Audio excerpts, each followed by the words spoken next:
Honestly, this is probably the most common question that we get as advisors. How do I get to the next level next year? How do I jump from one league to another? And is it worth it for me to go? It might just not even be worth it for some guys. And the whole point of this video here is to give you a framework as to know, okay, how do I critically think about, okay, is it worth it for me to jump or not? Have that framework in mind, and you get to make your own individual decision with this framework in place. What's going on, Braden? This is Guys from Advanced Hockey Advising here. Today, we'll be talking about whether or not you should make the jump to a higher junior hockey league next year. Did you guys catch that? Yeah, you definitely did. You guys are smart, so I know you did. Anyways, all jokes aside here, guys, honestly, this is probably the most common question that we get as advisors. How do I get to the next level next year? How do I jump from one league to another? And is it worth it for me to go? Now, for some guys with really good resumes in lower leagues, like let's say you lit up the EHL. Obviously, like going to the CCHL, OJHL, a bit of a higher league next year, NCDC, even maybe the NA, you know, it might be realistic because you had a really good hockey season last year. So in that case, it is possible. It makes it easy for an advisor to help you out. But for guys who, you know, kind of had a so-so year last year, they did all right, but not that great, you know, it gets a little bit dicier to try and move up leagues next year just because it's a lot harder. You have to go to a lot of camps and all that stuff. But not only that, it might just not even be worth it for some guys. Sometimes it's better to stay in the same league the following year, have a bit of a bigger role, a leadership role, and really, you know, do much better in that league the following year. It really is a case-by-case basis. And the whole point of this video here is to give you a framework as to know, okay, how do I critically think about, okay, is it worth it for me to jump or not? Have that framework in mind, and you get to make your own individual decision with this framework in place. So that's the whole point of this video here. Hopefully it helps you guys out moving forward. Before we get into that framework, it's an AHA video. So I have to ask you guys to absolutely destroy that like button here. And if you're new here, consider hitting the subscribe button and notification bell so you never miss another video moving forward. All right, let's dive right into the framework here. All right, so step number one is to determine if it's realistic, okay? And I'm gonna give two examples here. So first example, let's say you're a 19-year-old, you had 1 point per game in the USPHL Premier. Chances are that moving to a league like the CCHL, NCDC, you know, to go into a higher league, it might not be realistic, and your best bet is probably just to stay there the following year if you liked your team, to get a bit more ice time to focus on getting a few more points. Now, caveat, if you're a defensive defenseman and that's not your game, just maybe focusing on staying there, solidifying your role, being maybe the captain of your team, and getting a good like a lower end D3 commit or something like that moving forward the following year, that might be the play in that case. But overall, if you did that kind of point production, you know, moving to higher league probably isn't realistic first of all, and probably is not the right move. Now, vice versa, contrast that with a kid who is a 17-year-old and he had 1 point per game in the CCHL. In that case, obviously it would make a lot of sense to move to a higher league like the BCHL, the NAHL, or, you know, leagues around, and maybe even the USHL as well, you know, if you had 1 point per game as a 17-year-old. Chances are if you did that, you'll probably have some D1 offers, and they're probably going to want you to move to a higher league to go to either the USHL, BCHL, something like that. But again, we're going to get into step two here to see, okay, is it even the right move for me to go? Like if you got 1 point per game in the CCHL and you really like your team there, chances are moving up's the right move, but sometimes some players just want to stay. They got their D1 commit and they want to stay on a team where they know they're going to develop a lot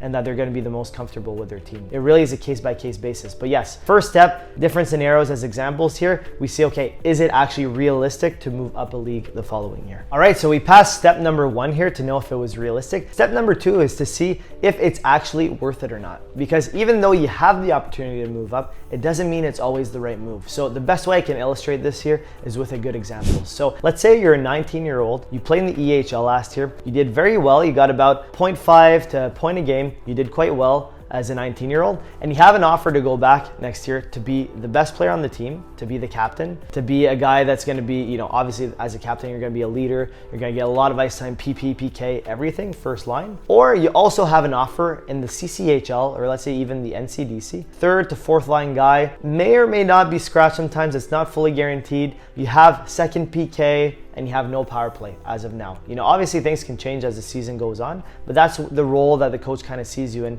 the CCHL. Chances are, if you're a 20-year-old, you're not, like, if you're in that role for a CCHL team, you're probably not gonna get a D1 commitment out of it. You know, it's probably gonna be D3. So what's actually better? Are you better to go play in the CCHL, not have much of a role, not really having that great of a time? Maybe some players go because they want to play in a higher league. Or is it better to stay in the EHL, have a dominant role, be the leader on the team, have a great year, and still probably end up at the same spot spot of getting a D3 commitment? Those are the questions you have to ask yourself. Obviously, there's finances that can be involved too. If the CCHL is much cheaper and that's what you can afford, great. But if the EHL team really wants you back as a 20-year-old, chances are they're going to give you a bit of a deal too. Those are the things that you kind of look at to say, okay, even though I have the option to move to a higher league, is it worth it? Does it make sense? In this case, if it was me or if it was my younger brother or something like that, or one of my clients, I'd probably say, you know what, stick to the EHL. You know, you're going to have a great role there next year. It makes a lot of sense for you to stay there, and you're going to be appreciated, and you're going to get that D3 commitment either way, because you're going to be one of the best players on the team and maybe one of the best in the league. So in that case, it's worth it to stay there, in my opinion. Another example that's similar to this is that, let's say you did very well in the CCHL and then you have an offer in the AJ. Let's say a team's really interested in you in the AJ. Let's say you're an 18-year-old or a 19-year-old, you did really well. Is it really worth it to go to the AJ? You know, it is a slightly higher league in tier, but not by that much. If you're on a good team in the CC and you did well there, there's not much point, because you know the coach likes you there on your current team. You know you're gonna have a dominant role next year. Why go to the AJHL where it's a maybe? You know, maybe the coach is talking a big game and you get there and you don't end up fitting the mold of the team. You're not vibing with the guys. It just doesn't go that well. It might go even better. There is that chance, but it's a risk that's probably not worth it if you're doing well in a good league like the CCHL. So hopefully these two examples kind of show you that even though you have the option to move up a league technically, even though it might be an arbitrarily a bit of a move, but not that much, it's not always the best move. Okay, so you really have to think about it when you get these offers. All right, now third and last thing to consider here is if you do think it's realistic, if you think it's worth it, but you don't really have that many teams reaching out to you yet, or you don't have any teams at all, it's important to create a realistic target set of leagues to go after, and then to cast a wide net to really target as many teams as possible to try and gauge interest, and from there going through the steps like we talked about in all our videos, you know, gauging interest, talking with coaches, and sending video and seeing if one, coaches can sign you right away off the video, or two, if basically you have to go to camps and choosing the right camps where coaches are really interested in you. So those are that's the general framework we always follow as advisors, and we always tell players to follow. Now, one tricky thing, if you're in a sanctioned league, it's tampering if you're talking with other teams without talking to your coach. So if you're in a sanctioned league, make sure you talk to your coach first before talking to other sanctioned teams, okay? Really important that you get the okay to do this, or you get an advisor to do it for you. That's kind of how you go about it, if it's worth it and if it's realistic for you to talk to other teams and to move up a league next year. All right, so let's do a quick recap of the 3 steps to follow as a general framework when you're considering moving up a higher junior league next year. So number 1, determine if it's realistic. Number 2, determine if it's actually worth it to move up. And number 3, if it is worth it, create your target list of teams and cast a wide net. All right, guys, that is a wrap for the video here. Hopefully you got some value out of it, and hopefully you have a general framework in mind to determine if it's worth it and if it's realistic or not to go to higher junior league next year. Hopefully you guys have this framework in mind, and it's going to help you throughout your hockey career here. If this video helped you, if you like this kind of video, absolutely destroy that like button if you didn't already. And if you're new here, consider hitting that subscribe button and notification bell so you never miss another video moving forward. Also too, if you have any questions, anything you want to ask whatsoever, drop it down in the comment section below, or send us a private email at info@ahadvising.com, and we'll get back to you as soon as possible. All right, thank you so much for watching, guys. Hopefully you got some value out of it, and we'll catch you on that next one.